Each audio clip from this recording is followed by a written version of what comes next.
এটা কিভাবে সম্ভব? নারিকেলের পাতা দিয়ে জুতো বানানো যায়। मैं नहीं मानता। চলুন দেখি কিভাবে বানায়। আসসালামু আলাইকুম।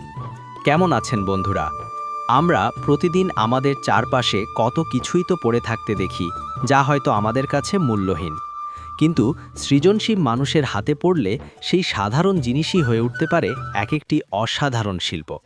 আজ আপনাদের এমন এক কারিগরের গল্প দেখাবো, যিনি নারকেল গাছের শুকনো পাতা দিয়ে তৈরি করছেন চমৎকার এক জোড়া স্যান্ডেল বা চপ্পল। দেখুন কিভাবে একটি একটি করে পাতা সাজিয়ে এই যাত্রা শুরু হচ্ছে। দেখুন, শুরুতেই পাতাগুলোকে পরিষ্কার করে নির্দিষ্ট মাপে সাজিয়ে নেওয়া হচ্ছে। এরপর শুরু হয় সেই নিপুণ বুনন। এটি কিন্তু কোনো মেশিনের কাজ নয়, সম্পূর্ণ হাতের কারসাজি।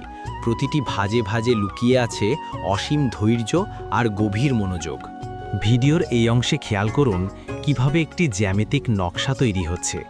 একসময় আমাদের গ্রাম বাংলার ঘরে ঘরে এমন কত না কুটির শিল্প ছিল।